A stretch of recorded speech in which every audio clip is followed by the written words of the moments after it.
Ladies, gentlemen, and Haradrim of all ages, when it comes to Diablo 4, things have been very back and forth since the launch of the game. There have been strong periods where the game has flourished, and weaker moments where players have simply not really enjoyed the balance or the active mechanics or things like that. And today we had the stream revealing at the very least the main sort of foundation and the bones of Season 7, and what we can expect for it, including new seasonal powers. This also lined out the release time of the patch notes as well as the PTR release itself, and the patch notes will be coming this upcoming Wednesday next week, and the PTR itself will be releasing on December 3rd. This will give us a full view into the changes being made, and when we can all actually experience it on the PTR, at least for PC players, it should give us quite a good idea and hopefully help us work around the rougher edges with developers before proper launch too.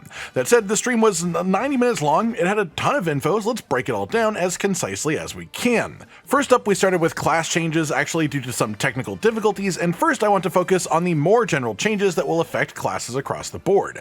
Mostly this is changes to ultimate skills and some new additional legendaries and changes to systems to affect ultimate skills as a whole to try and make them more exciting to use, more powerful and impactful to actually build around. The main changes are that all ultimates will now be getting an extra effect at rank 5, now sort of like incarnate skills work for Spiritborn, with the best example given being Lacerate for Druid gains damage scaling based off of your critical damage multiplier, which means that a lot of these ultimates may actually have whole new builds existing around them, as that is a very meaty and meaningful change for the damage. They also added in a couple of brand new all-class legendary aspects for boosting ultimate skill usage too, so they clearly want ultimate focus builds to be more relevant, and I think this is a pretty awesome way to push it in that direction. Then we have a bunch of class-specific changes for balance and also item changes and new items too. Starting with Barbarian, they are boosting Hammer of the Ancients damage and heavily reworking the Walking Arsenal key passive to try and get it used just a little bit more.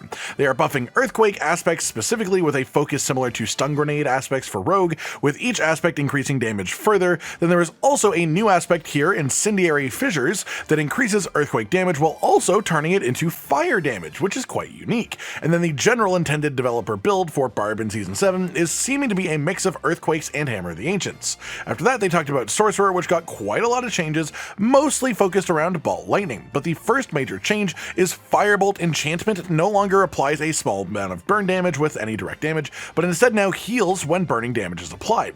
But then they also changed Devouring Blaze to just give general crit damage increases with pyromancy skills, rather than requiring burning enemies to activate too. Then Ball Lightning's enhancements were just changed in general, with Mage's Ball Lightning now increasing damage to stunned enemies, and Wizard's Ball Lightning now guaranteeing 2 crackling energy per cast, without all the other conditional stuff that it had before. As well, they added 2 new sort of paired uniques, 2 separate items that affect the skill in different ways, both in the same slot. Strike of Stormhorn makes Ball Lightning splash on contact for bonus damage after you fire out in a line in front of you. It makes it sort of like a big bowling ball of lightning damage, that's the intention at least. And then Oaken's Catalyst replaces the old gravitational aspect to make Ball Lightning orbit around you, as well as a few other buffs for the Ball Lightnings too, including the implicit affix that lets you cast this skill while you are moving as well, which is pretty cool. Then we have changes for Druid as well, mostly focused on making werewolf and poison focused builds stronger as a whole, including changing Raging Shred to now increase all poison damage taken by an enemy after it is used, changing Savage Boulder to now make Boulder be a poison damage ability, which changes it visually as well, and Innate Blood Howl on top of its prior effect now also boosts all player damage by 25% until you exit werewolf form after using the skill. On top of that, they reworked the Blurred Beast aspect to make Shred do up to 4 additional hits on its first dash effect, mostly for comboing with things like the werewolf key passive. Theoretically, it's very cool. And then there was also a brand new aspect, the Wolf's Rain, which makes Hurricane also cast many storms around any wolf companions that you have, increasing its damage per active wolf companion. And if this means that you can also overlap all the hurricanes together too to increase their damage sort of multiplicatively, this could be quite strong, honestly. After that is Rogue, which is heavily based around Shadow Clone changes. Specifically, the main one is a change to companion damage calculations as a whole to make them now count as player damage. So they get boosted by all player damage multipliers, by all your paragon effects, all your skill effects, your elixirs, stuff like that, or anything that it should have been included before, things like imbuements for Shadow Clone especially, and hopefully this will just make them actually worth using. And it's also worth noting that this change is going to be affecting all summons across the board, so even things like Necromancer minions and Druid companions too. There's also a brand new pair of unique boots that makes mobility skills always be shadow imbued, and a lucky hit chance on elites or bosses with mobility skills to trigger free bonus shadow imbue explosions as well, which actually makes shadow imbuement work in single target now too with that equipped, so that is pretty cool. And the most important change really, which is that Caltrops now works more like Smoke Grenade and throws where your cursor is, instead of making you hop backwards and throw it in front of you, and it's just really awkward, but now it works much better. Then we had the Necromancer changes, which were mostly based around improving some items and also giving you a lot more damage for overpower. Specifically, with the Rathma's Vigor key passive, it now takes a higher time to activate the guaranteed overpower from the effect, but you now just do 120% increased damage multiplier on all overpowers that you do all the time, so it makes all overpower builds for Necromancer just much stronger. Casimi's Legacy are a new pair of unique pants as well, which make Bloodwave fortify for 85% of your max life as the implicit, which is pretty cool, but it also changes Bloodwave to make 2 of them spawn sort of from each of your sides and come back in towards you. It pulls the waves in instead of pushing away, it pulls enemies into you instead of pushing them away, and it makes it stack scaling damage each time your enemies are hit by a Bloodwave.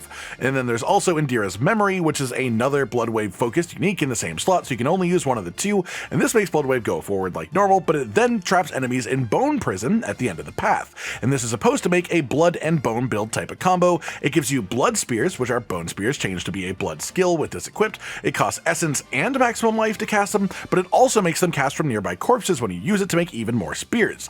And it's important to note that this is additional blood tag, meaning that it will be both a blood and bone skill simultaneously, so this will near definitely make a very strong build just as a result of that in itself, honestly.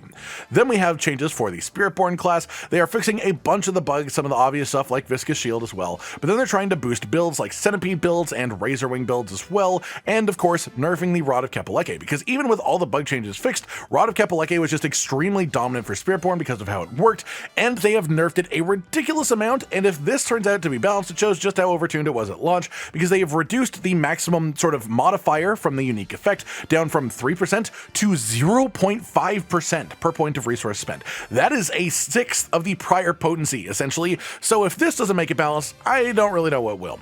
Then there is a new aspect being added to the aspect of Endless Talons, and this makes it so when Razorwings hits an enemy, it increases all Eagle skill damage that you do by 1% for 4 seconds, up to a total of up to 50% total damage stacked up, and crits give extra stacks, so it's actually pretty decent as a new aspect too. Then there are reworks for the Ring of Writhing Moon, including a new part which gives you a chance for Pestilent Swarms to deal double damage instead of extra ranks of unrestrained power. It increases the vigor generated from this effect too, and Pestilent Swarms will spawn once per every 4 seconds instead of once for every 10 like it was before.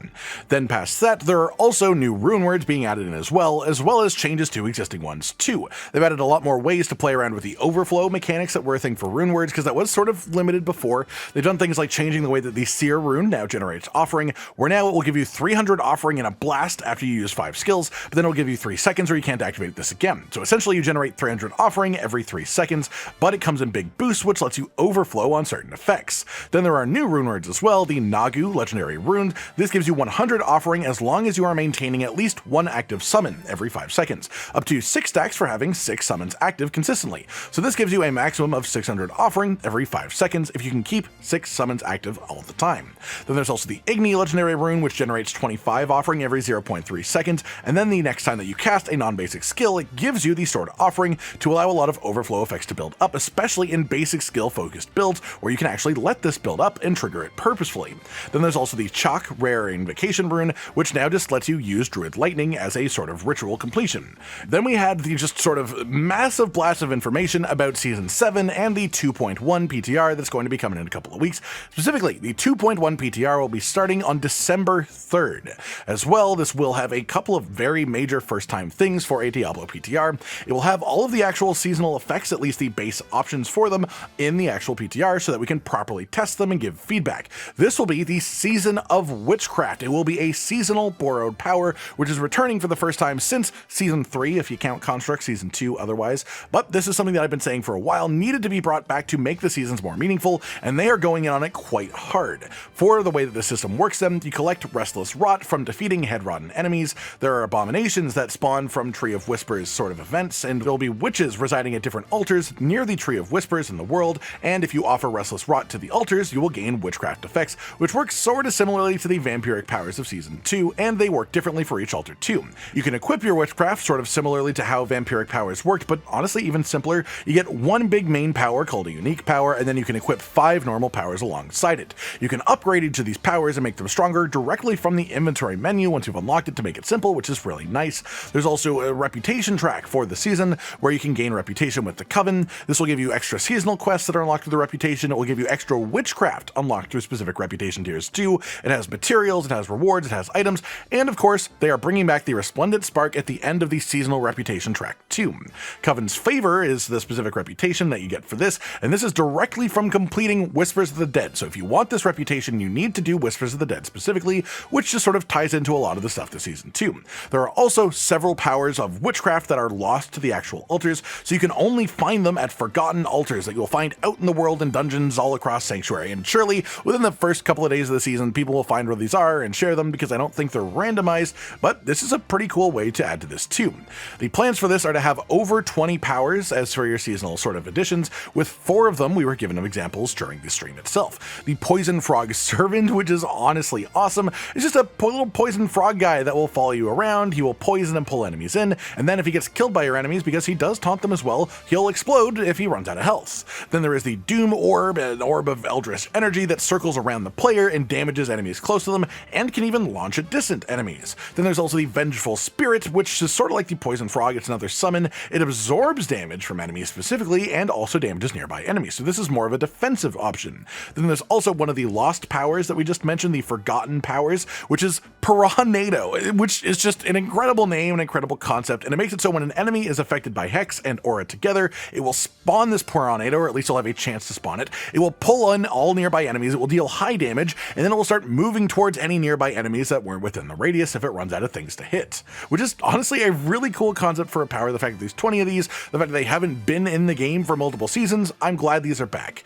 Then we have a new activity also being added in with this, which is called Headhunt.